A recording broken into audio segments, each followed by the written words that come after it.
And we're off. Thank you so much, everybody, for joining the Garden Party 2024 online reading, a celebration of all the great stuff we've done this year. So we got 12 awesome readers, and we'll be sharing this recording later for everybody.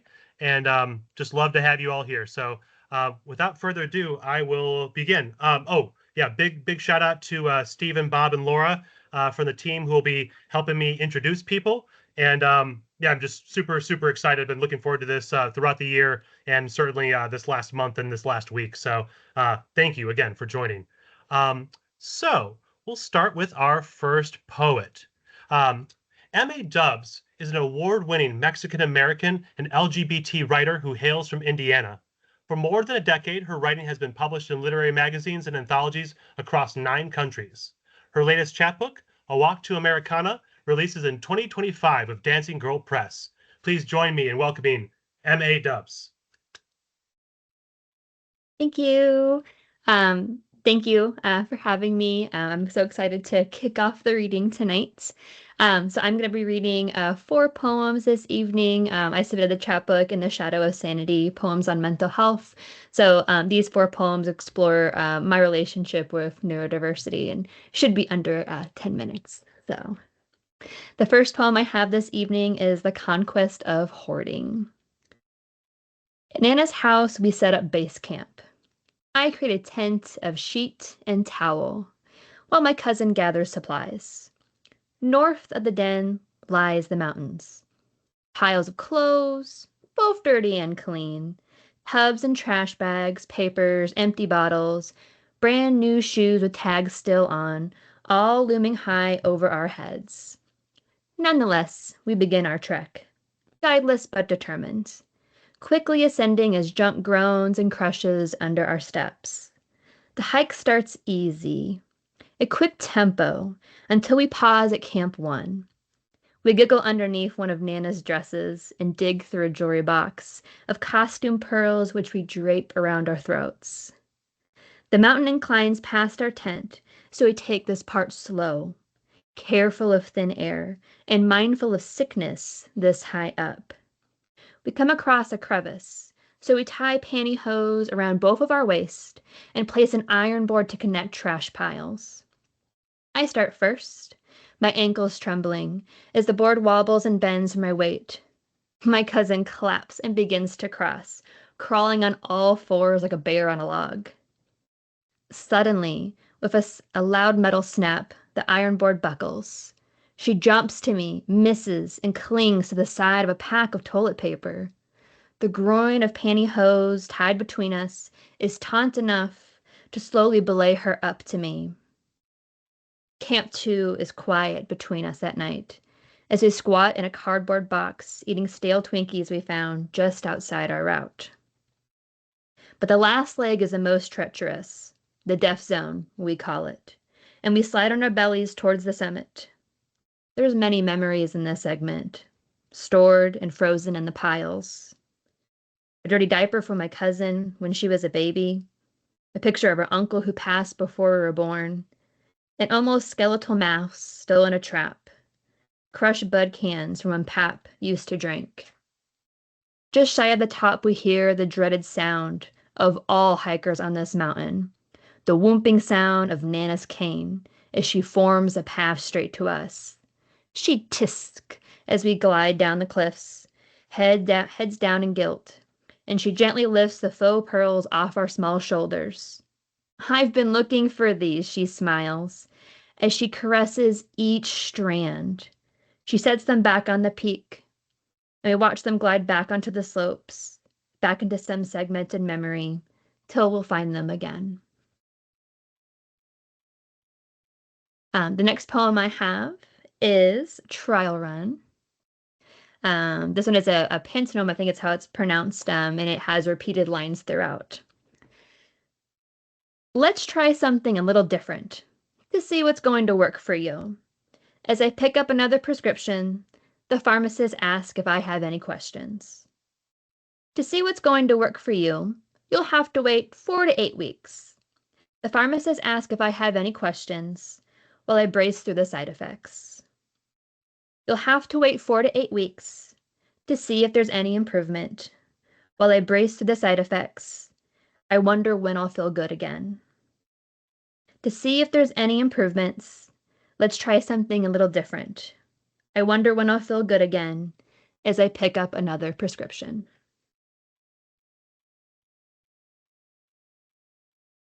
My third poem I have here is Rock Bottom, a Sacred Place. They say you have to fully break, hit some sort of canyon bottom and shatter completely in order to become whole.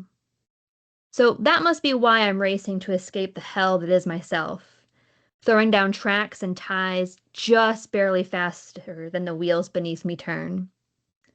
Pour black coal into my throat as a flame grows where my belly should be.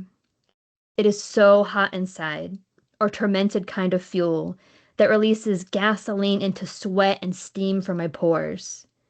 You can't see the tears in this heat, and for that I'm thankful.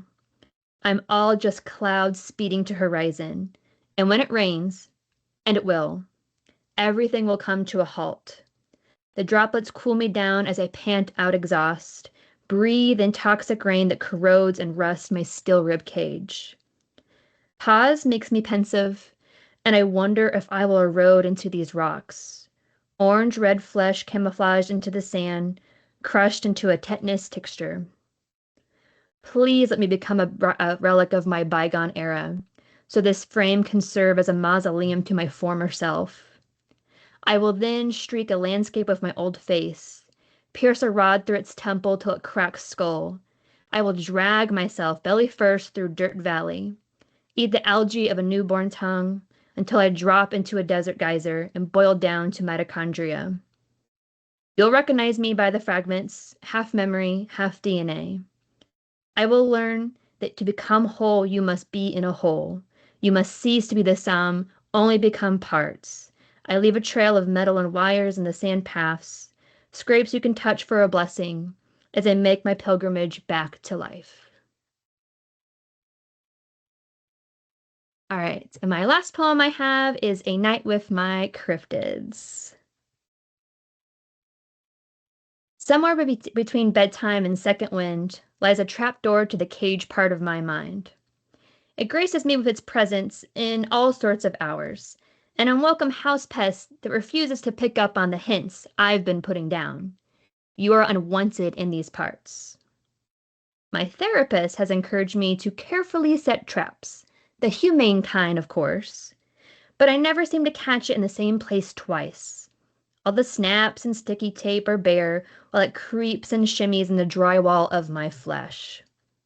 Some nights it's like a mythical goblin, mocking and twisting its tiny rump as I chase it around with a net.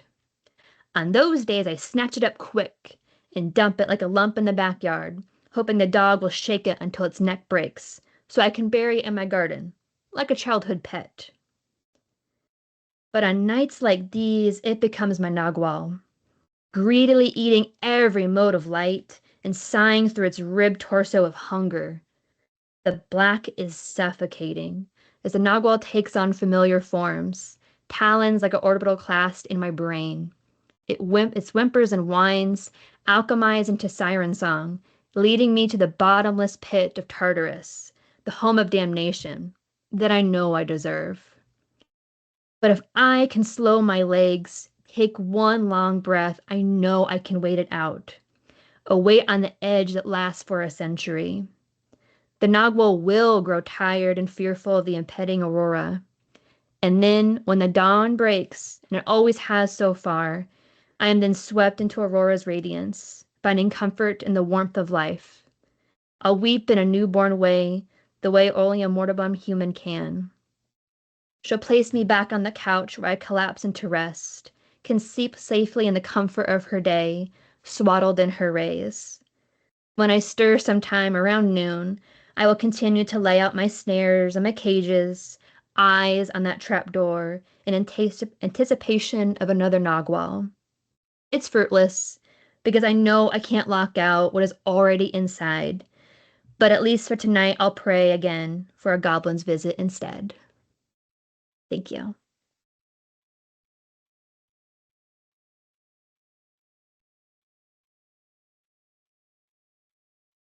Wonderful. Thank you so much. Oh, that was really, really great and wonderful way to start. So grateful for the space. It's my pleasure to announce our next reader. Our next reader is Arushi Ararige. She is a queer, chronically in pain Indian American poet who simultaneously attends junior year in high school.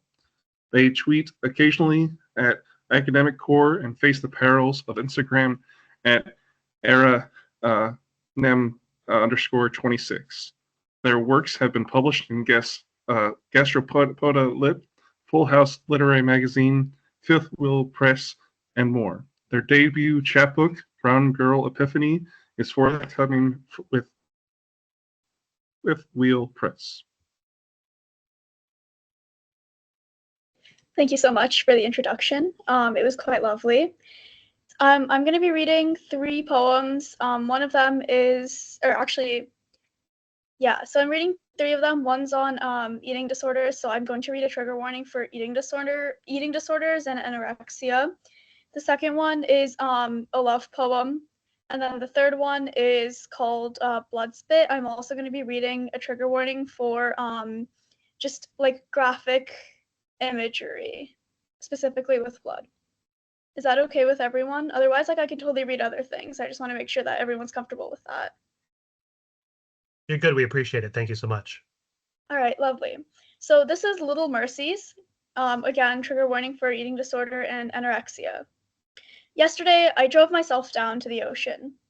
Took the I-10 for the first time. Told myself that living here didn't matter if I die soon. When I was dying, I dreamed of ice-cold matcha, a single shot of espresso, a prayer to God that I would lose another 5 pounds. Told myself that I could be so light as to float in the Pacific Ocean. I woke up and I wished I were dead. I was already dying, just an extra step. Little mercies. Yesterday, I drove myself up to the Grand Canyon, threw myself over the ledge, and watched the river sweep my body into the Gulf of California. I dreamed of salt, of the taste in the air, of the smell of kelp. Mostly, I dreamt of the ocean. Mostly, I dreamt that I wasn't a body, but I was more romantic when I was dying. Like a vintage reel of the dead wife, like I would pluck every flower on the planet for a lover. Like I was ready to write my own obituary. Yesterday, I drove myself down to the ocean. Took the I-10 again, told myself that I would live in an abstract tragedy. Put on Gajal again, the wrong way. Tasted the salt on my tongue. Floated in the Pacific until my fingers became prunes. Lost another 10 pounds, watched the water pool in the crevices of my collarbones. Woke up again. Wished I were dead again. Touched my papyrus skin and watched it soak up water. I remember that I was more romantic when I was dying.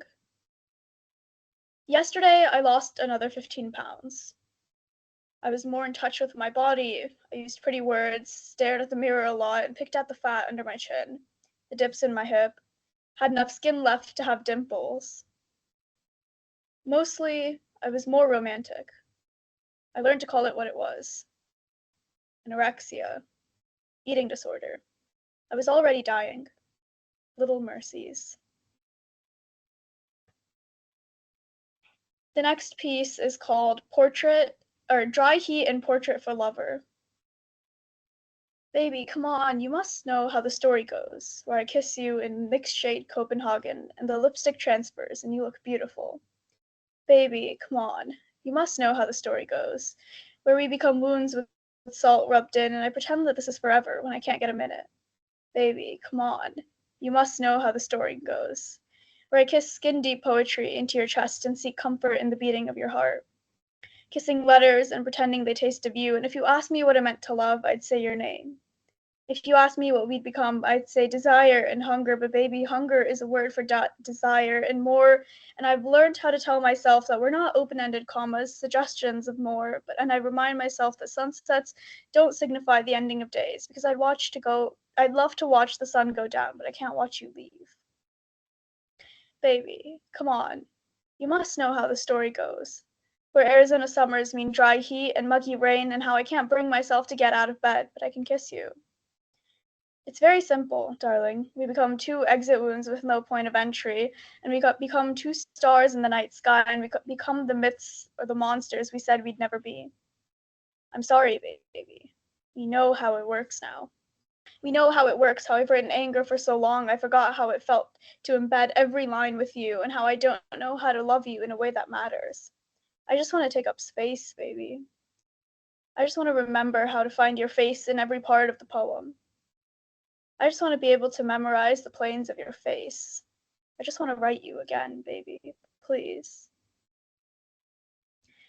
The third piece is called Blood Spit. Once again, there's a trigger warning for graphic imagery of blood. We're filming a movie about violence, about sex and death, and of course there's a curse.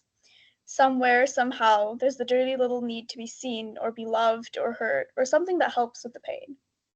Cutscene. I'm in the graveyard with my lover, my angel, my god. Baby's in the graveyard with me. Skeleton flower rain or dead man fingers mushrooms. Baby tells me, goodbye, darling. Your heart's a mausoleum and I can't love you like this. I'm supposed to respond with, baby, I'd bury you in my heart if only you'd let me. We're filming a movie where I'm supposed to be split in two, with tongues carving little lines down my cheek. And of course the movie's about sex and death, and it's so very French. And in black and white and gray, so the tongues cut me open, bear my rib cage out. Cutscene. Icarus flew too close to the sun. Baby's supposed to tell me, I'm Icarus and I'm the sun. The movie goes on. Of course, I hold in dirty little thoughts about being needed, to be seen, to be heard, to be loved. So in the shower scene, I hop in and touch my flank. Becomes your body, becomes soap suds and heart blood. And baby hops in after, says, your heart's a mausoleum, and this time I eat baby's heart and spit up the heart blood. And bury baby in my heart. Cutscene. Director ends the movie, says it's too grotesque and calls me too good at acting. Cutscene. I pretend I'm acting. Cutscene. Baby spits up the heart blood. Cutscene. I bury baby in my heart. Cutscene. We're moving and we're filming a movie about sex and death, and monotone tongues, cut open cheeks that bleed out, and blood spit and soap suds in the shower. Cutscene. Thank you.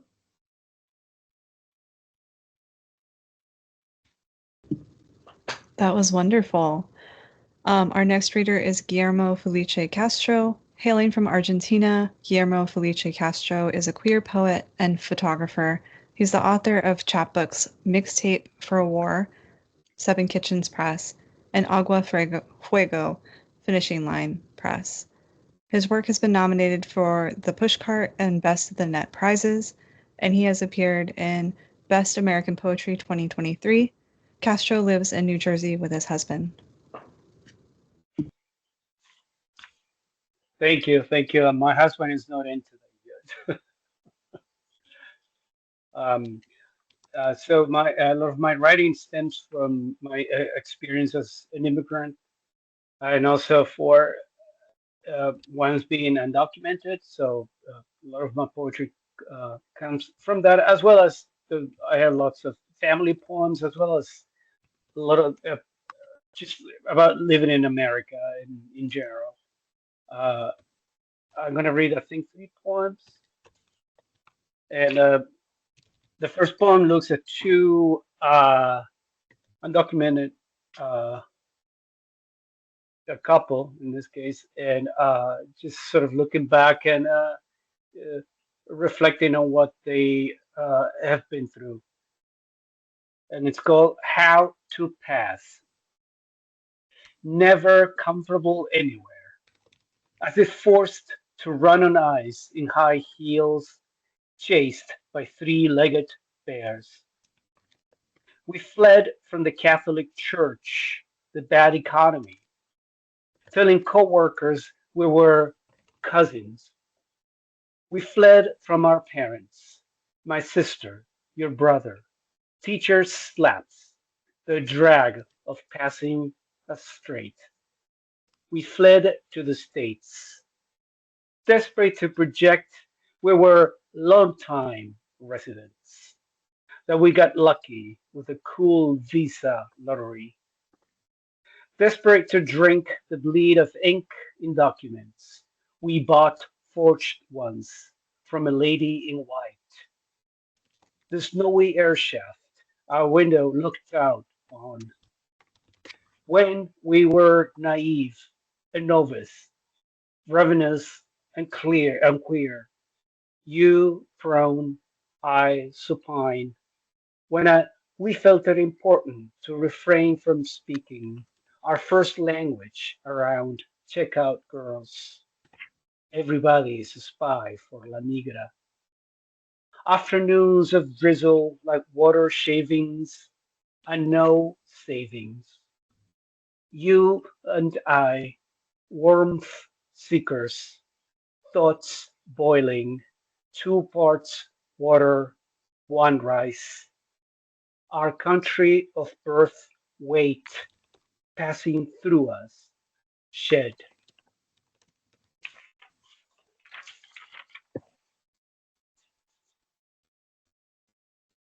And now uh, we're gonna go down to Miami, early 90s.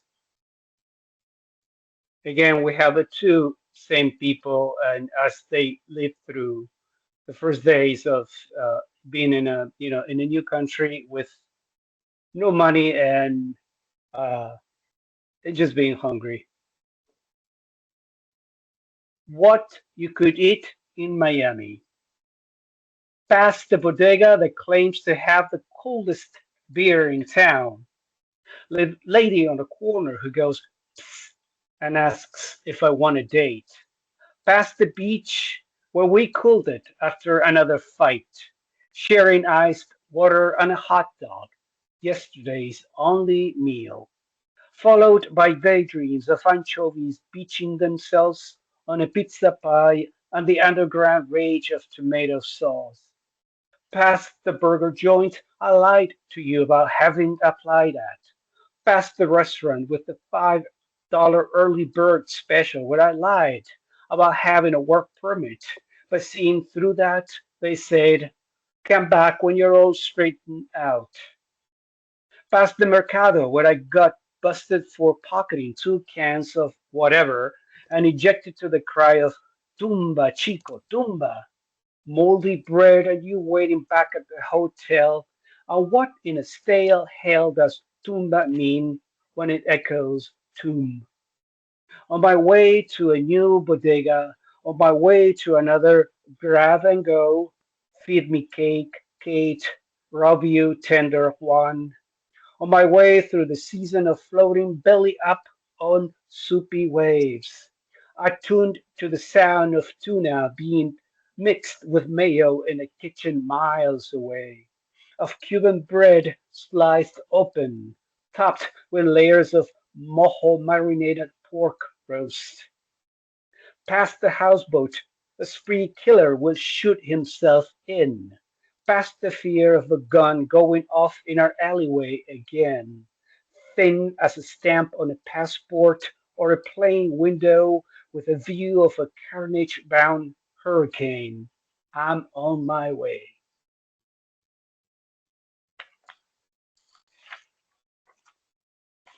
Thank you. And lastly, what I was going back to what I was saying before about writing about America, this is such one of these poems. It's sort of like a surreal list of things, I would say little nightmare scenarios, and all connected by an anaphora, which is in this case is you wake up. Um, so here it goes. You wake up. You wake up an amnesiac. You wake up to the sounds of construction. You wake up in a crane with "LOL" painted on either side. You wake up in the middle of the night when the engine of the mind cranks its chainsaw. No, You Shran. wake up in the acid reflux of Jesus. You wake up past your stop. You wake up near the blocked exit door. You wake up after sticking your hands in a miner's pants. You wake up on the train to Dismal Boulevard. You wake up, Sleeping Beauty with a pitch slap, which she promptly returns. You wake up, cadavers. You wake up as a homophobic youth in the 1950s and again in present times. You wake up as a butterfly inside Walt Whitman's freshly fingered beard. You wake up when Hades barks. Only the ugliest of people are the most ill mannered. You wake up and reach for the gun your old man used on himself. You wake up in the shower with your formerly graceful self reflected on the spouts. You wake up and release frantic bubbles in the sobering places where you drown. You wake up, bang! You wake up under the terrible gaze of cancer. You wake up like the codfish amongst the meats on your boss's grill. You wake up equal in worth and weight to third world currency. You wake up wrapped in scarves that unfold like the largest foreskin the side of Brazil. You wake up on an L-shaped red sofa with vomit snared in your chest hair. You wake up and float, the timorous light coming from the moon. You wake up, a drone in flight. You wake up amid untold dead. You wake up, keenly aware a member of Al Qaeda is sleeping inside your garage. You wake up the Marines. You wake up, but they remind you of all the men who refused you a kiss. You wake up, L-shaped a red bitch with bangs. You wake up in America. You wake up, terrible gaze, freshly figured. You wake up, beauty's crane beard. You wake up, America. You wake up, timorous, icy moon vomit. You wake up, bang and low. You wake up, America. You wake up, the mind and the gun. You wake up and forget. You wake up, America. You wake up, the gun, the gun, the gun. Thank you.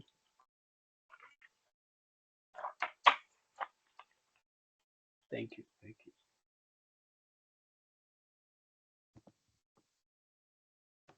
Wow, that was awesome.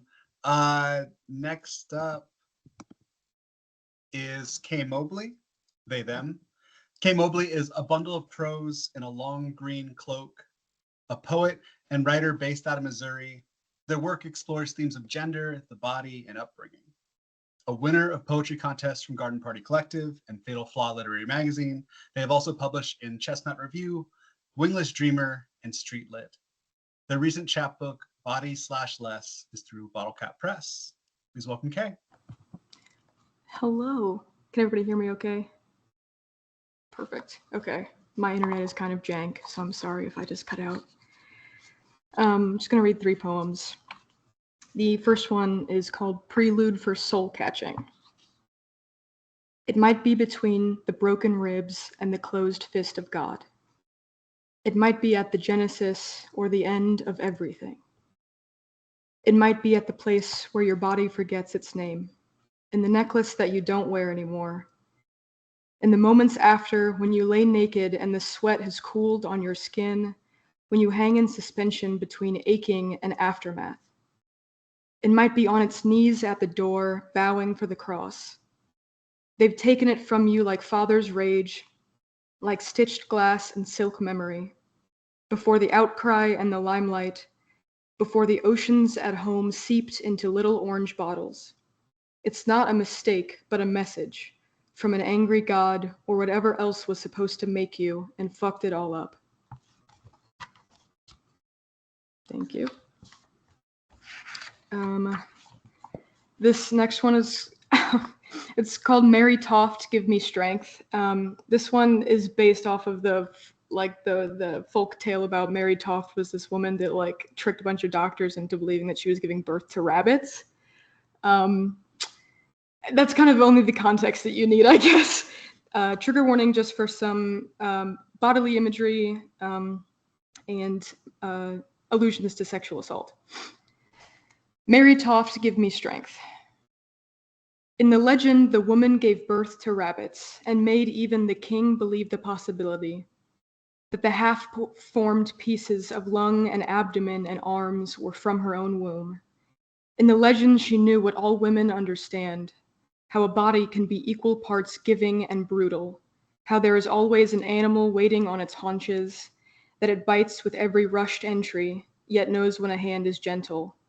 So while I wait in the exam room with my legs in metal stirrups, I wonder what animals they will try to pull from me. Oh, to be released from loathing. Oh, to feel the quickening of a knife. Remove the woman, but not the claws. Leave the teeth, but take the girlhood. Mary Toft, teach me to endure the gazes of other creatures as they tried to give a name to my discomfort. Teach me how to open for another. This doctor with his tools and his authority asks me how long have I struggled and how many men have I seen. But how do I say that I have always felt the need to purge something? How do I say that I only know my body by the shape of other hands? The mothers tell me I am gaining weight where I am supposed to. The boy begins before I find the words. The lovers anchor themselves to all the permitted parts of me, and the doctor can only go a knuckle before I comment on the pain. Mary, is it any wonder that you wanted it to be over, that you told them it was a lie? Mary, here is another man who does not understand, who says that the female body has long been a mystery, but cannot say when this will stop being a mystery to me. Oh, to be touched and never cry. Oh, to love myself everywhere. Mary Toft, tell me your secrets. How can I know this body well enough to trick the man at the counter into never calling me pretty again? How can I make my voice not a confusion, but the call of an animal who has always known its own name? Thank you. Sorry, I need a drink of water. This is so much harder than I thought it was going to be. Okay, this last one is after an Ada Limon poem. It's called Chivalry Isn't Dead, But My Rose Toy Is. Enough about locked doors and the giving end of the body, about keys in the ignition and running barefoot in the dark, about half-dug graves or my want or the risk, about where all the pretty things are, smashed mirrors and happenstance, about aching, the tender bruise, enough about dissonance, the echo, or my body as loaded gun, see where it goes when you let it, of a match held between teeth, of fire, of love as violence, enough about blood and bone knives, about heartbeat, about pacing, or the breath caught in a throat at the climax, of crescendos and repetition, about if a name left on a tongue is somehow not a prayer, or just as holy, and enough of holiness, or muse, or beloved as sunset and watercolor, about the need for closure and all the lights off, a scapegoat on the nightstand, enough change and breaking, of letting a wall down, of wishing for chest as horizon. I am asking you to touch me. Thank you very much.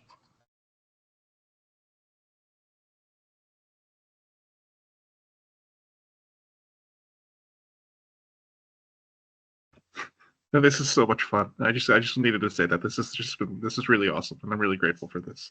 I'm happy to announce the next reader. Our next reader is Ashley Elizabeth, whose chapbook Redline I chose for as part of the publication this past year.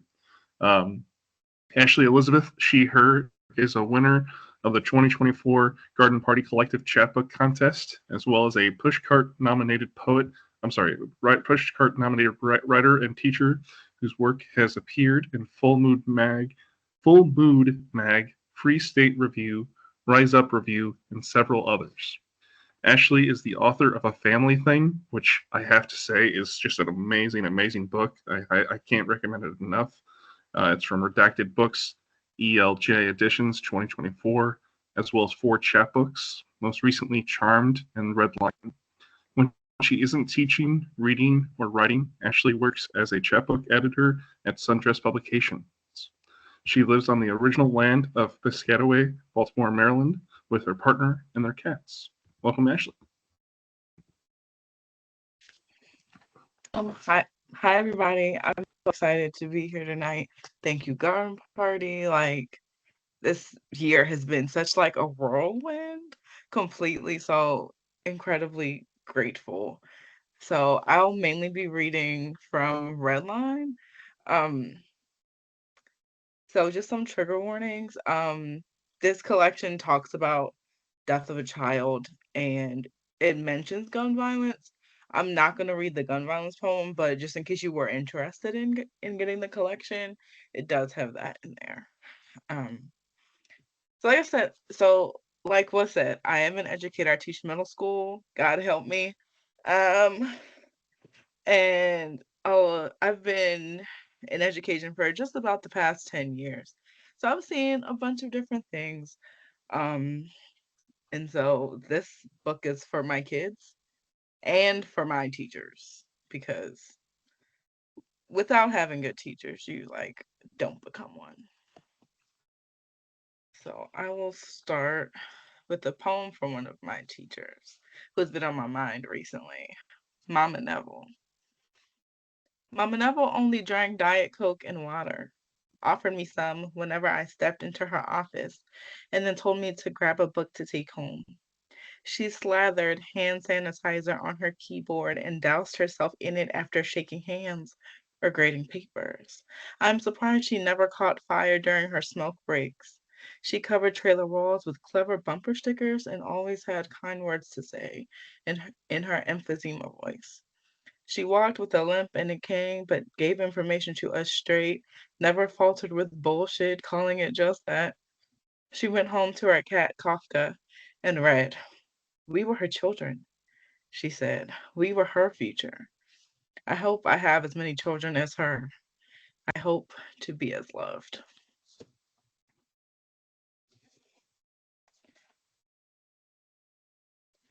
So, because I had Mama Neville for 11th and 12th grade, I have picked up some traits that are maybe not so great, but they're powerful in a classroom. So, this poem is called Getting on Their Level. I let the N word slip real quick from my lips in my classroom. I ain't really mean nothing by it, but I get real passionate when I explain what my mama went through and why my grandmother moved north and how this country really ain't safe for niggers or niggas and how it connects to today, to the students in front of me. And when this happens and I climb on a student desk, leaning forward and looking each of them in the eye, they listen.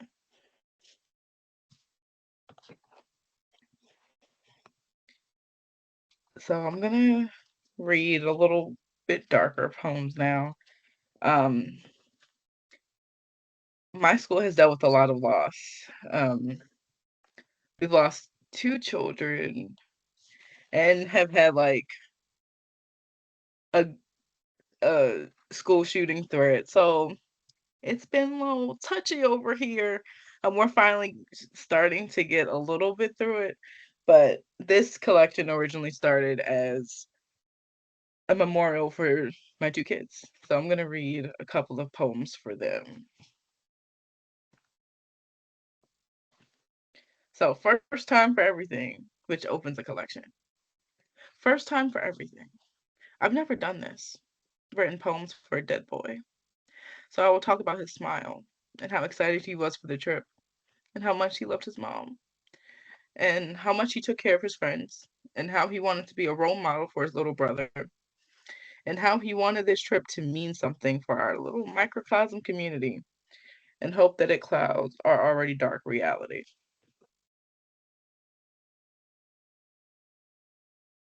And then I'll read one more if I can find it. Um,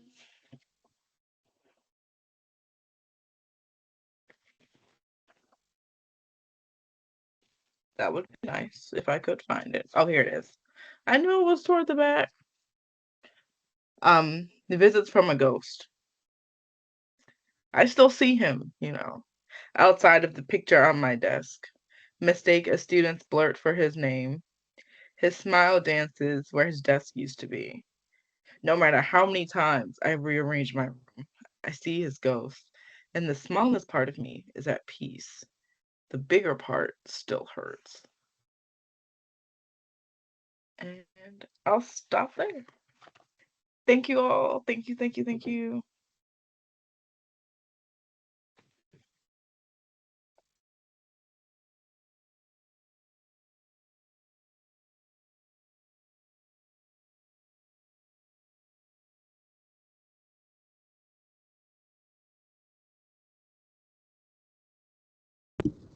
Is the next reader here, or should I go ahead?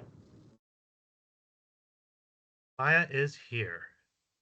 Oh, I meant the one in between, number 6 on the list. Not here. We just proceeded, Maya. You're good. Okay, cool. Our next reader is Maya Williams. Maya Williams is a religious, Black, multiracial, non-binary suicide survivor who was selected as Portland, Maine's 7th Poet Laureate for a July 2021 to July 2024 term. Maya received an MFA in creative writing with a focus in poetry from Randolph College in June 2022. Maya was one of 3 artists of color selected to represent Maine in the Kennedy Center's Arts Across America series in 2020. One of the Advocates Champions of Pride in 2022, and one of Maine Humanities Council recipients of the Constance Carlson Public Humanities Prize in 2024. Please help me in welcoming Maya Williams. Thank you so much. Thank you to all the readers before me. Thank you for the readers who are going to come after me. Thank you, Garden Party Collective, for this beautiful and accessible press that you have. I'll be reading 4 pieces. One of them is not from my chapbook collection, but the rest are. What's So Wrong with the Pity Party, anyway, is a poetry collection about grief, where it comes from, how we support others in grief, how when it comes to a tragedy in the name of grief, especially in community, how it can be a major inconvenience, what it means to grieve someone who died by suicide, um, and what it means to process our own deaths, and what it means to find joy in the midst of our grief as well. This first poem is called When I Die, and it is after Dinesh Smith. Content warning for death and funerals. My family wants me in a casket, hair as flat as the eternal wooden bed for my body, lips and cheeks painted hopefully well, but who doesn't love a good break from tears through laughter at the clown you once knew? On Family Feud, Steve Harvey asks the contestants to name the type of news that may be happy and sad at the same time. One of them grinned, smashed the buzzer, shouted, "Death!" Long sleeve, fitted dress, embalmed, empty. I want to be bald before I'm cremated. I want to die like my true self from birth. On a writing retreat, a woman and I find lichen-covered stones largely encircling one small bush in the middle. The woman immediately thinks of a stage. I immediately think of a memorial. Do I want to die before my family, or am I waiting for them to die so I can finally be my full true self? As much as my mother warns me to sit and stand up straight, it is difficult to disclose to her how my family is the cause of how often my shoulders slouch. My therapist once said, the mind may tell lies, but the body always tells the truth. My mind says, you should love your family better. My body says, loving your family hurts. I don't want to wait until I die for my shoulders to let loose and let go. This next poem is for my paternal grandmother who turned 80 6 months ago. Grandma Reese is exactly how she raised her sons to view God, miraculous. I feel her spirit when she cradles grandbabies and great-grandbabies in her arms to sniff their necks, the only perfection she calls to witness. I feel holy in her love when I hold her body in my arms. We both differ in our definitions of perfection. This next piece is a prose piece I'm working on. This is for my maternal grandmother who passed away August 31st.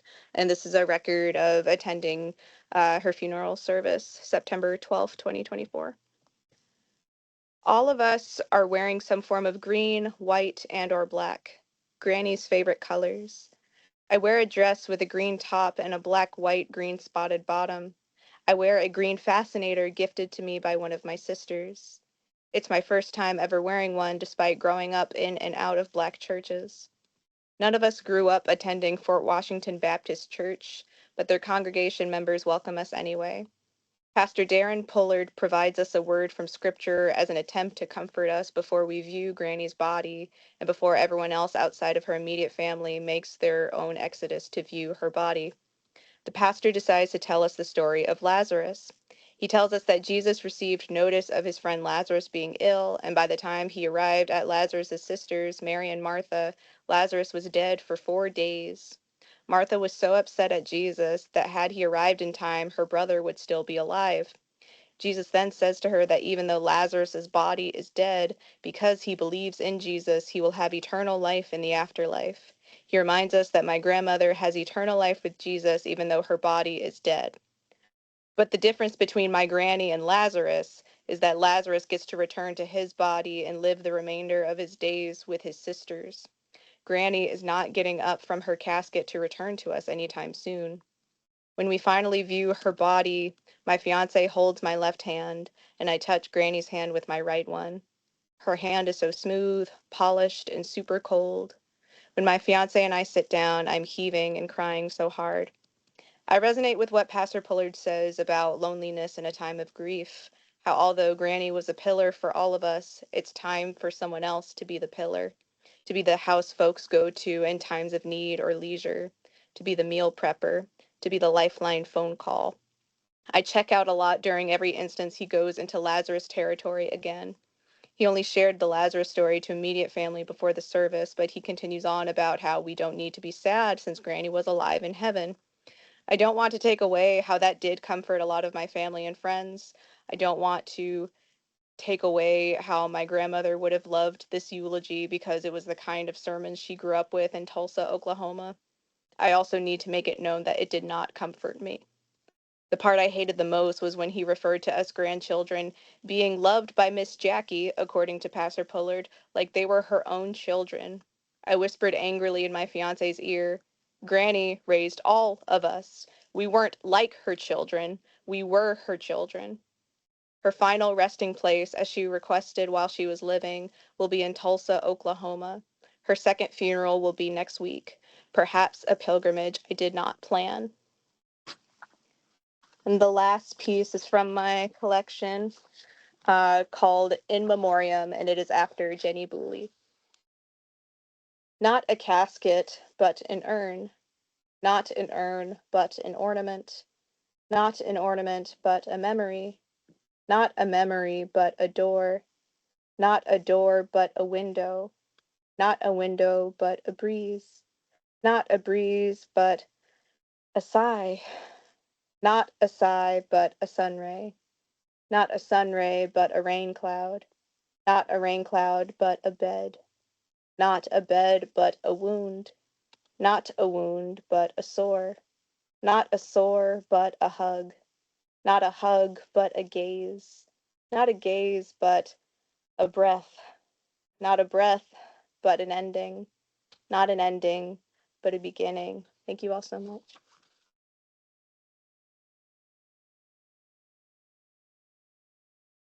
Thank you so much for that, Maya. Our next writer is Luca Galli.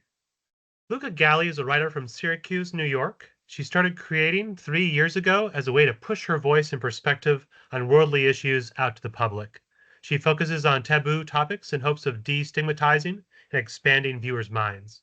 When Luca isn't elbow deep in artwork, you can find her playing rugby at St. Bonaventure University, baking, or outdoors with her pit bull. Visit her on Instagram, Luca Galli Arts. please join me in welcoming Luca. Hi guys, thank you so much for having me today.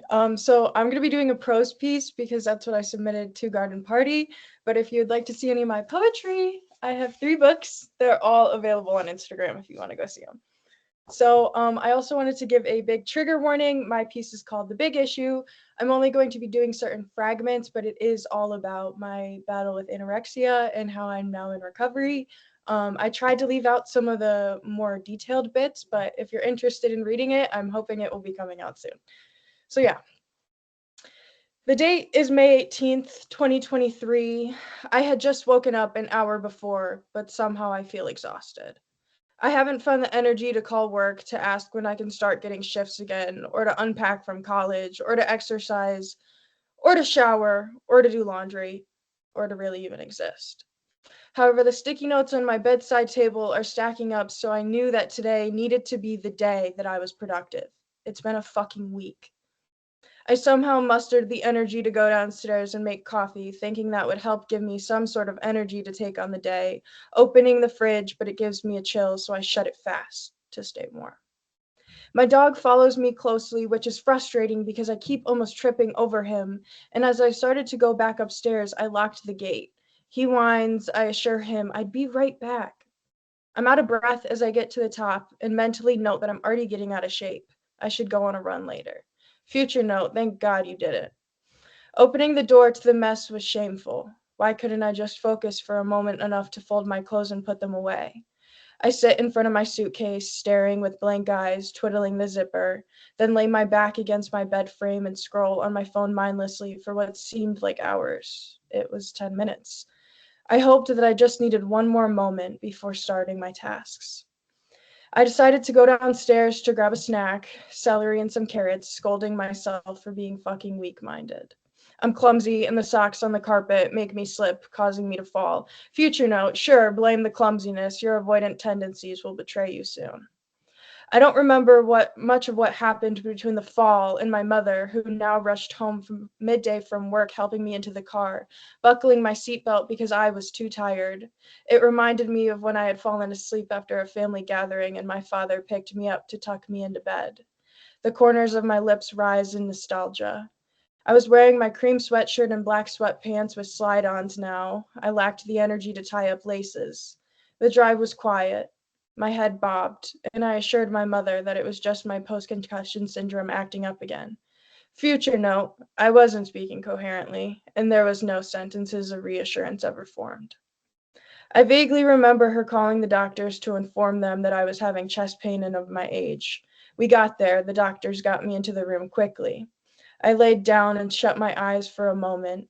Ice-cold fingertips dragged up my shirt. An EKG was performed, and then redone, and then redone, and then redone. The machine was malfunctioning, is what they said. But after that, they didn't say much. I knew that eyes never lie. After a darted look to my mom and a shaky breath in, the nurse finally said, "You need to get her to the hospital." After arriving, I was immediately taken in to get prodded by dozens of times for further testing. My heart rate was about 28 BPM and continually dropping. I was in a life-threatening bradycardic state. This is the part of my story that I call death. As a D1 athlete, it would be normal for me to be in the low 50s compared to the normal 70, but this was different. We'd find out my cell integrity was 2.8 compared to the 6.0 that everyone needed to be surviving, and an 8 that an athlete needs to perform. Needless to say, I was in deep shit. Anything below a 3.2 meant my muscles were beginning to break down and consume themselves, and the results from other testing came back conclusive, but I knew what was wrong. Hours later, with nothing to show, the doctor would make my mother leave the room, and after the door shut, he asked me to be honest. I looked up to him, met his gaze. Anything else? Any drugs, substances? You're a college kid. Come on. Have you been in pain longer? Are you suicidal? What do we need to know? I shook my head. I didn't want to die, but the pain was excruciatingly familiar. I hesitated for a second before blankly commenting, "I think I may be struggling with anorexia." I was tired. I was tired of running, but running from my sickness. They conducted further tests but didn't have enough beds to keep me, so I went home that night, dying. My mother slept on the couch with me to ensure I didn't pass away while sleeping. She awoke me every half hour out of fear, and she was terrified, but I was angry. And no, I'm not proud of it, but I wanted to fucking sleep. Her watch would read that my heart was in the single digits, an experience that is so ethereal I can't even describe it. A few days later, we'd get a call from the cardiologist explaining that I had stayed resting. I was still 1 week away from dying or from a major heart attack, and if I went on one more run, I would be dead. For weeks after, I constantly wore an itchy monitor on my chest and needed assistance when performing small tasks. My mother would help me in the shower, trying to hide the clumps of my beautiful red hair falling out with every run-through of a comb. My curls were dead, but my eye sockets showed it even more. They were sunken in and gray. My body was fragile, and mentally I was not there. But the days passed, and I didn't. So I would consider that a blessing. After passively dying for a month, I got a call from a center that would accept me for treatment. I was given one last chance to live. Today's date is March 30th, 2024. I just ate an early dinner with my family, and I ate rolls with butter, but food is not the tangent I want to focus my breath on. For the first time in 5 years, I was present while spending time with my family during the holidays without fearing who cooked the food. I gained weight. Yup, I did, but I gained who I really wanted to be. I gained back my life. I went back for the fall semester 2 months after my release from treatment, which is nearly unheard of for many fresh into recovery. But what can I say? I desperately wanted normalcy. I returned to rugby, yes, training too, where my team went undefeated in the national championship. I lift heavier than I ever have, and I have hobbies other than the gym now. I committed to finding what I love because I was never able to find those interests before, and I can think clearly again enough to hold a 4.0 and become a scholastic All-American. Creatively, my mind is healthy enough to finally finish this piece, and I published a book in August where my mother and I celebrated with sushi, something I thought was gone forever. Although seeping positivity, recovery is fucking hard. It's not rainbows and sunshine, and it's not even a cloudy day. It's a constant commitment, but a worthwhile one. I go to doctor's appointments and still therapy. I spoke with my new therapist recently about the burdens of recovery, explaining her the load was heavier than any bar in the gym to carry. She asked me, then why do I do it? Why? Why not just give up? And the first thought that came to me was there wasn't any other choice. I would be choosing to thread the needle of death, which undoes the seams of everything I had worked so hard for. I would have missed calling my mother with my championship medal, crying that it was all worth it. I would have missed building s'mores by the campfire with my sister and with my dog. My heart would go unbroken, but it would miss out on all the love that life has to offer. And I love this little life. I love the hardships because if I can survive almost dying, then I can survive one harsh day with body image. I'm 9 months deep into recovery, which is a blessing to write, because for so long I accepted that anorexia was who I was. I accepted that death would get me sooner rather than later, and I was okay with whatever that would be. I was 18. I was freshly an adult and so willing to let this take me to the grave, and I was okay with every 11/11, birthday wish, candle, wishbone, manifestation, shooting star, everything about being smaller. And I was so obsessed with being thinner that in itself was the big issue. Thank you.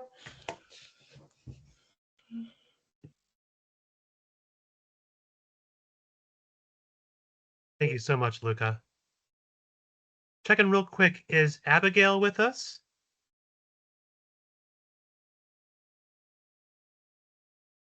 Okay. Moving on to our next poet.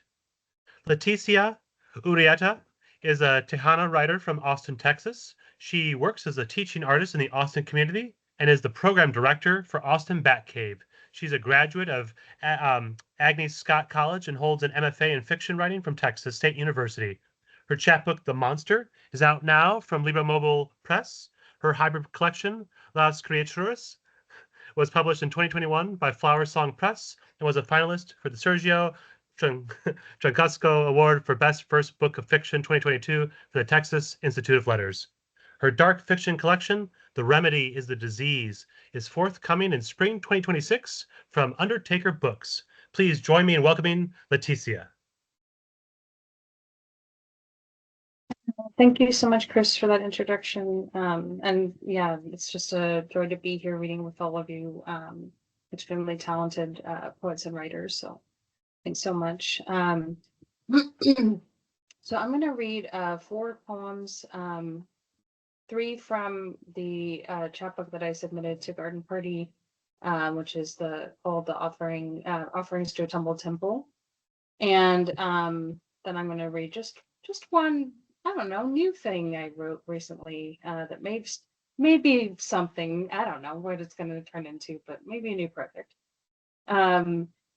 And just some content warnings for some of these pieces. They are about living with disability and chronic pain. And one of them, the first one I'm going to read, is also about pregnancy loss. So I just want to make sure everyone's kind of okay and prepared for that. So this first poem is called Beating Heart, after Kim Sousa. This body is an insurmountable debt, the balance too big to ever pay back. And is that why I've never seen a heartbeat?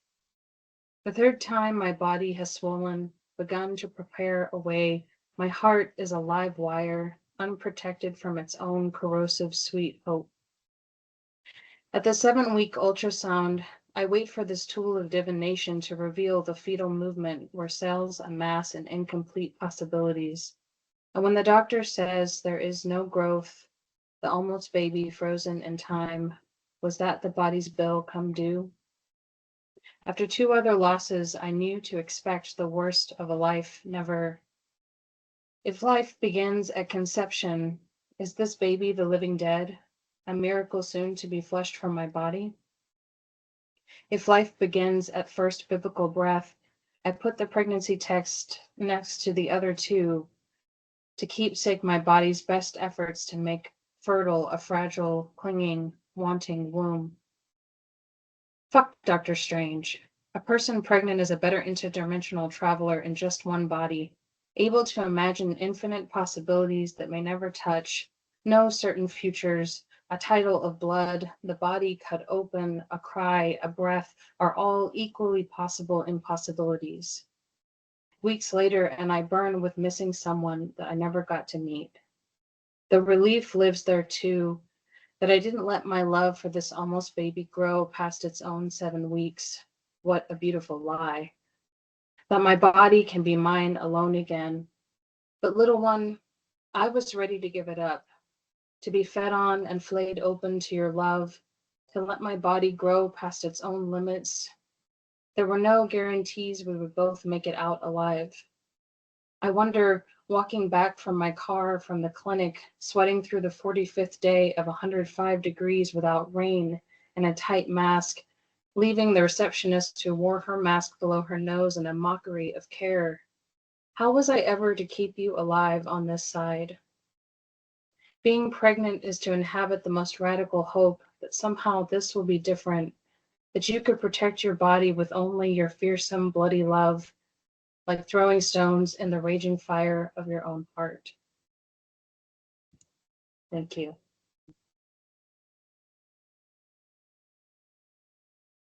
But yeah, I figured I would start with the hard, emotionally difficult one and then work my way up to maybe more positive places. Okay, this next one is called Pain Scale. Rate your pain on a scale of 1, a parachute fallen in the shaded woods, 2, cutting heirloom tomatoes for a salad, and the fleshy pale red center reminds you of the inside of your uterus, which was scraped clean of the remnants of a pregnancy. They taste acidic, blood in the mouth. 3, complete relief of sweat cooling in the middle of your back. 4, a bunch of silky rosemary cut with care from the bush growing wild. 5, deepest burning breath before the undertow pulls you back. 6, losing the dexterity of your tongue over a word you no longer recognize, choking on your own spit. 7, a plastic prescription bottle that rattles with the last pill. 8, pasture green amazonite warming against the throat. 9, the delicious rot as you stand over the compost and pour more slimy potato skins and banana peels in to witness the hopeful decomposition that will feed all the creatures you cannot see. 10. The crumple of translucent examination table paper under your bare ass. You're afraid to hear it move and wrinkle under you, knowing how it will be torn away and discarded once you leave. Thank you.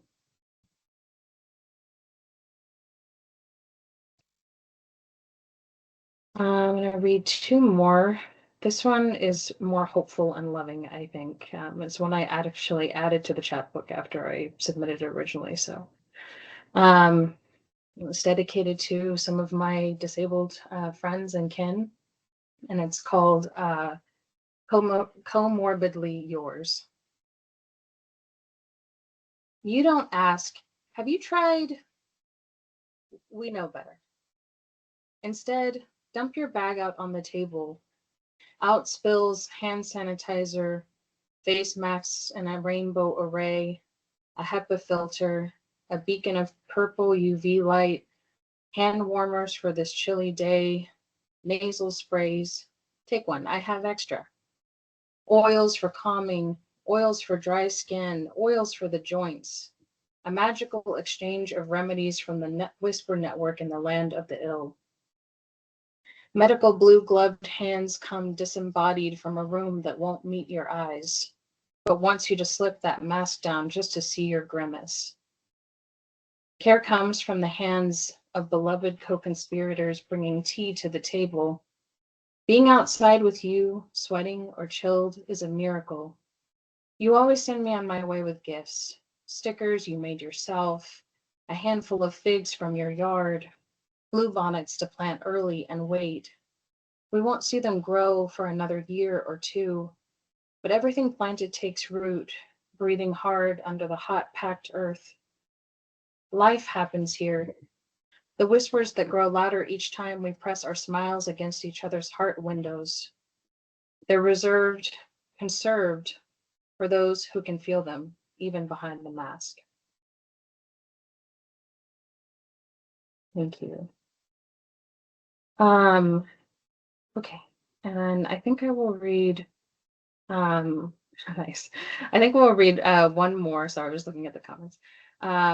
This is, I don't know if this is turning into a new project, but I've been really interested in writing about food lately. I bake on, love cooking, and been trying to grow my own food, and was thinking about my family's relationship to food, especially on my dad's side, who immigrants from Mexico. And so I was thinking about this specifically about my grandma Inez Santos, who's from Monterrey, Mexico. And so this is a little bit of an ode to her. So this is called Instant Love for my grandma Inez.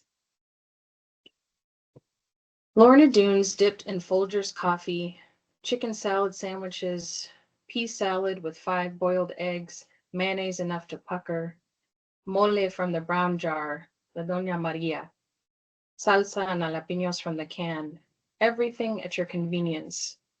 There's an aisle at HEB just for us. You had no place to grow, no garden to grow the tomatoes and peppers.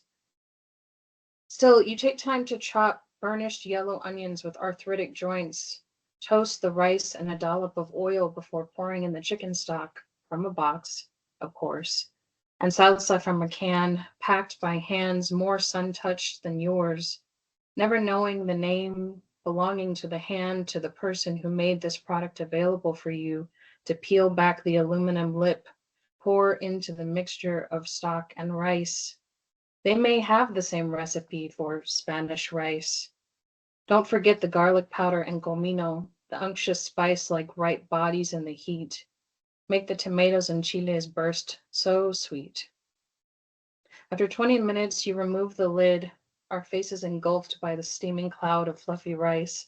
Hefting a spoonful onto my plate, I can forgive and forget you used boxed, canned, pre-made everything to make a plate of rice none of us could replicate. Even now, chopping onions and tomatoes I grew myself in my garden, loved through a summer scorch, to add to the lake of broth in the pan, I miss your hand bringing a steaming spoonful to my lips for that first loving bite. Thank y'all so much.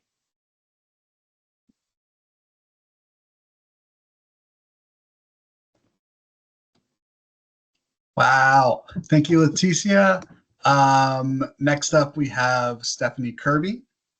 Stephanie Kirby is the author of Fruitful from Driftwood Press 2024, winner of the Adrift Chapbook Contest, and Remainder, forthcoming from Bull City Press. Her poetry has been included in the Best of the Net and Poetry Daily and appears in West Branch, Phoebe, the Massachusetts Review, the Maine Review, the Cincinnati Review, and elsewhere. Please welcome Stephanie. Thank you so much. I'm Stephanie. Though it says unknown user, that's not who I am. I'm really grateful to be included here. And I just want to say how touched I've been by all the work shared here tonight. I think I'll look back at the recording later and just notice that I'm like wiping away tears repeatedly. And just I've been surprised. There's some parts of stories and poems that have come up, and it's not even what I would have expected to trigger me necessarily, but there's just some really gorgeous language and details that are being shared. And anyways, it's just been so amazing to be a part of this tonight. I really want to thank Garden Party Collective for bringing us all together. I think that's so important and especially critical now, and also so amazing how much work the collective is able to put out in a given year is incredible to me. So thank you all for doing that. I'm so grateful that we all get to benefit from these chapbooks being out in the world. And of course, congratulations to all the authors who were able to do that this year. I'm going to start with a poem from my manuscript that I submitted to the contest called Opening. And even though it didn't find a home here, I'm really excited to get to share with you guys. I just found out like I think 2 days ago that it's been picked up for publication by Glass Poetry Press. So it'll be out next year, and hopefully you'll keep an eye out for it. So the piece I'm sharing, thank you. The piece I'm going to share tonight from the manuscript is the opening piece, and it's called Chimera. My body opens like a highway sinkhole. It's a baby, someone shouts, and I know they are wrong. It's a baby, I shout, still wrong. When I can't open my mouth any further, the first frog leaps from between my teeth, its head a small lion's. Hopeful, like a building on fire. 4 frogs follow the first, turn to birds that plummet skyward like wanting. Their bodies reach toward the sun with mirrors for claws. I watch my reflection locked into each one, mouth spread wide and terrible, perfectly pink in birth's afterglow. The smallest bird becomes a tongue, folds into an envelope with a bald, thrashing tail. No one says this, but I know it's empty. Our fate sealed inside, an illusion that spits flame. So this next piece is one I wrote over 2 years ago, but I've been revisiting it a lot lately. The title is inspired by some of the signs at the protests following the overturning of Roe v. Wade. And some of my favorite signs at the protest said something along the lines of, if my uterus shot bullets, would you stop regulating it? So the title of this piece is If My Womb Shot Bullets. I know nothing about loading a gun, but my womb seems comfortable chambering rounds. We get out early, head north toward the cemetery. Speckled in camouflage, she takes pot shots at headstones. A few birds scatter, their descent almost wingless. She reloads, hoists the rifle to the crook of her neck, aims for sky. I wonder what she'll shatter, which bodies will fall. Celestial, the moon drops from the horizon. She steps over its small wreckage. This womb spawns devastation, knows what it is to be unstoppable, ruthless. I imagine trifling with death helps her balance all the life she's been asked to bear. So my final piece tonight is a tiny one, and it was first published in Identity Theory's Micro Monday series, and this one is called Luck. The pond is on fire. Smoke beats like a huge blue heart. There's still enough liquid for wishing, so we roll ourselves into coins. We see nothing underwater that can't be seen from the bank or the middle of a bridge. Thank you so much.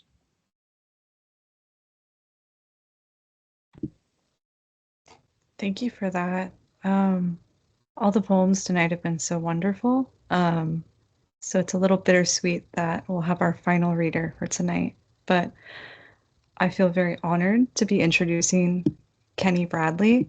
Kenny Bradley is a poet and graduate student at Rockefeller University, based in New York City, where he travels the boroughs to perform spoken word poetry. He utilizes concepts in both music and biology to influence and shape his poetry, to discuss topics ranging in self-love, identity, dissecting trauma, and being a Black person in STEM. He was a member of the Pro Slam 2023 Slam team, where he and his teammates won 4 Northeast Regional Slam competitions and self-published a co-authored team chapbook, Dear Kid Monster. His work can be found on Button Poetry, Frontier Poetry, Empty House Poetry Press.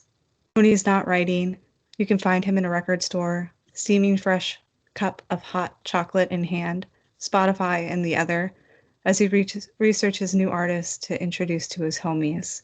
Please welcome Kenny Bradley. All right. Hi, everyone. First, everyone's poems have been so amazing tonight.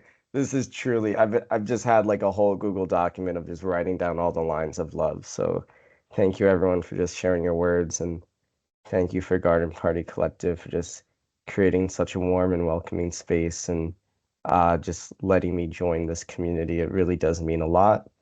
So I'm gonna read 3 poems from my chapbook, Night Science, and then I think I'll do one newer poem that I think I'm trying to use for a new project I'm working on.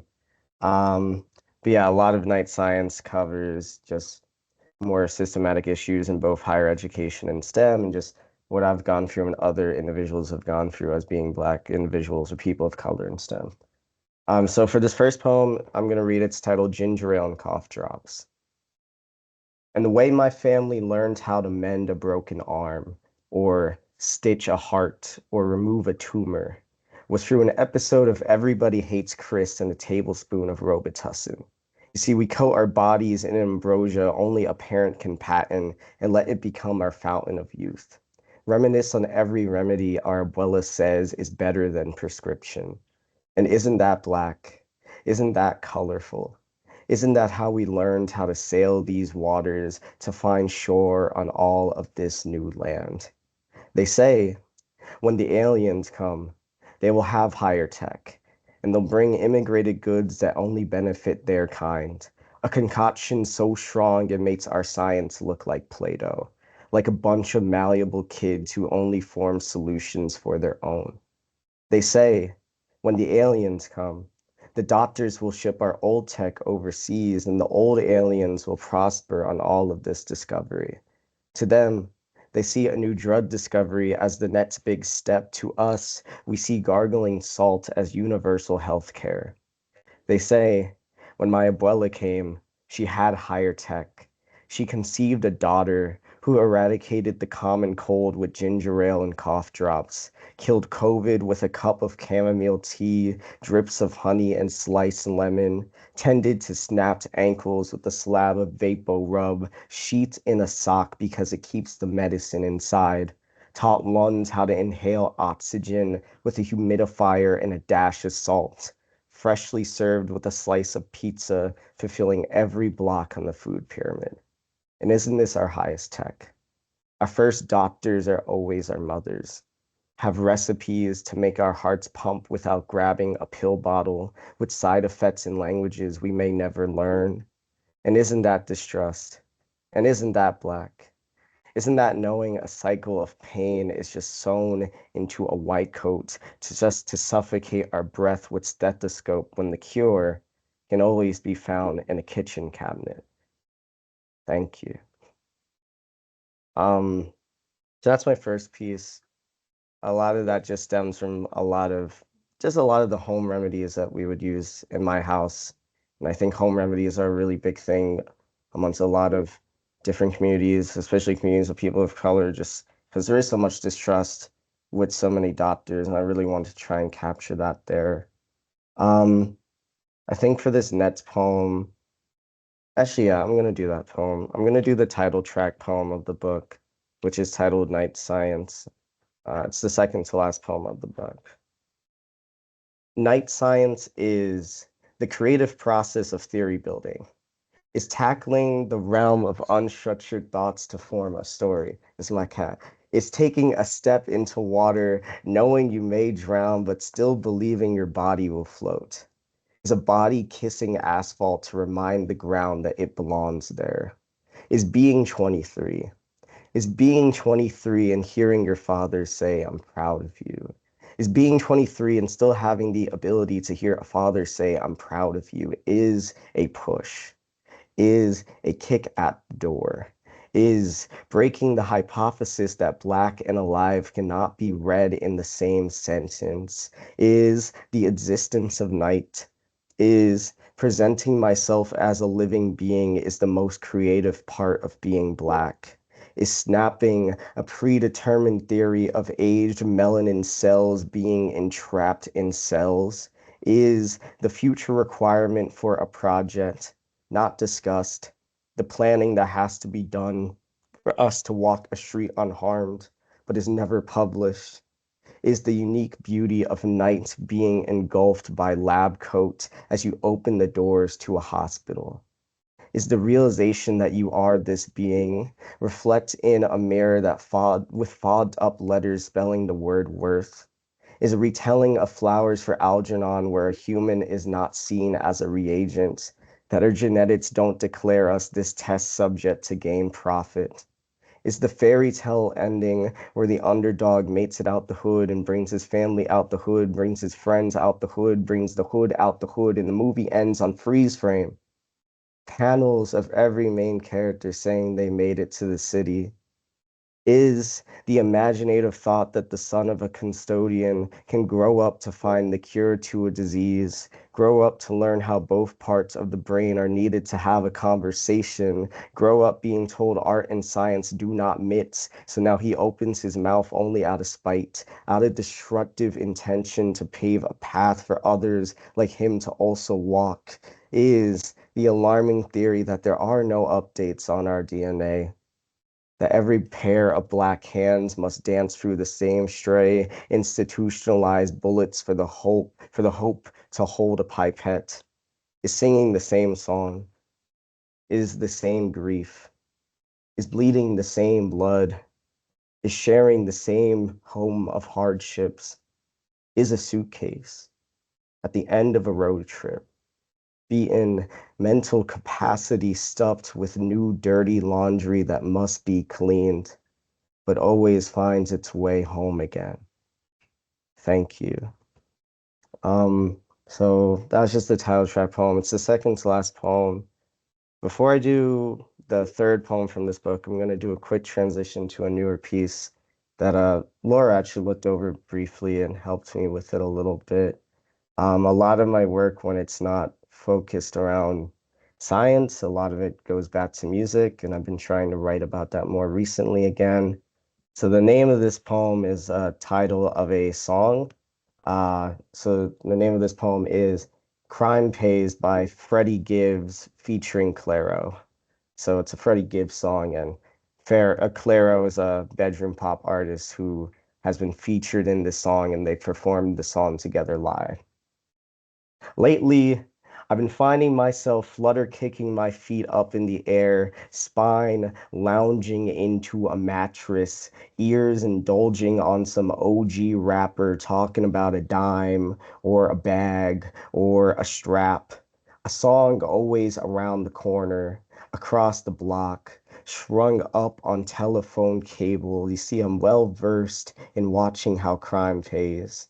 In reruns of Fresh Prince or Biggie Small ballads, but find me frolicking in the foliage of Eisenhower Park, earbud strings outputting incarceration rates over a Sade sample, blasting 808s about the homie who is not my homie, but we all homies in this land. Just caught a shell to the chest, adds to another historic stat line. I wonder how many HUDs, how many I love yous he averaged before 25 candles were extinguished. And it is not until I'm also like the dead, alone, enwrapped in funeral bedrobes. I'll fill the room with violet LEDs and press play on an indie AI generated playlist, whip my fro, or forcibly bump my head since I do not own enough hair to swing my fro, and sing on how I can be a pretty girl too, over a soft rock guitar chord, strapped in beige cardigans and tote bags filled with literature, and all this unabashed gratitude a pretty girl could have. Lip balm flavin' hot Cheetos hot. Yes, I'm getting lost in white girl bedroom bops. You see, I'm most black when I lower the dial on indie ballads or the season 5 opening of Naruto so I can get miseducated with Lauryn Hill. I'm most black with a to-go coffee cup in hand and the price tag on my wanted poster drops as if this mug becomes an extension of my body telling a cop to not shoot. And lately, I don't know if I'm coiling the ends of my hair instinctually to a Freddie Gibbs verse over a Claro song or to perform some act of ensuring my hands are already up in the air. My mind has become an amalgamation of discordant sounds from garage band concerts to bedroom studio recordings, has become drying prison linen over a bed of flowers, a golden grill sipping up a pumpkin spice latte, has become stories we default to for protection, a series of songs to dance to that makes weaving all the bullets easier. Thank you. So yeah, a lot of that stemmed from just my music taste changing a lot this year from mostly only listening to like hip hop or jazz, R&B, and then going into a weird pop era, which has just made me reflect a lot of myself and like where I fall in life and just my own experience as a Black man. But I want to end the night on a more calmer note, so I'm going to read the final poem of my book, which Night Science, the poem I read before, kind of feels like the true ending, but this kind of felt like the extra DLC, the extra like content ending, because I really wanted the book to feel more meditative just because it went through a lot. So the title of this final poem is A Comfort Poem After You Finish an Experiment. Today is Friday at 5 p.m., or pretend, and I want you to remind your body that it did a good day's work. Today, remind your body that it is enough. Let every muscle fiber twitch down your knuckles, shock your nerve endings, and marionette palms to your shoulder and hold yourself. Feel comfort. Embrace that you have made it again, and you made it again, and you made it again. Feel comfort. Today is Friday at 5 p.m., so I write an ode to living again. To the paycheck nestled behind the beeswax in my pocket, producing me honey, keeping these lips moist. Ode to the seagulls outside my window diving for food in the East River who I share dinner with. Sorry in advance, it will taste salty. Taste like all the tears I have drowned here before. The sun will bounce off my rain and form a whole pot of golden insecurities below my eyelids. Ode to the stillness bestowed only to my body, interrupted by the brief beginning of needle scratch on vinyl, so I may sing to Lauryn Hill, back to back, learn how miseducated I've lived and find resolution before nothing even matters. And I have said it in a poem before, and I will say it again. ode to mug of melted down Hershey and jet puff mini marshmallows to revert me to childhood, to all the nostalgia I carry with living. See, today is Friday at 5 p.m. and I feel comfort for just existing. Thank you so much, y'all. I really, really do appreciate this. Love everyone here. Loved all the work. And yeah, one love. Thank you.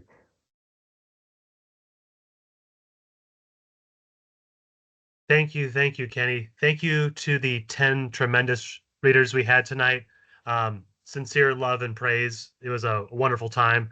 I've been really enjoying this. Yeah, we'll have to do this again. Thank you so much, everyone, for attending. As soon as I get the recording, I'll push it out in our social media, across and do a little bit of promo there. And again, just thank you so much. And we're gonna have a new free poetry contest starting up in January. So in a couple weeks, we'll be back at it again. So everyone, stay safe, take care, happy holidays, happy New Year, and we'll see you all soon. Cheers. Thank you. Bye. Thank you. Thank Bye. you.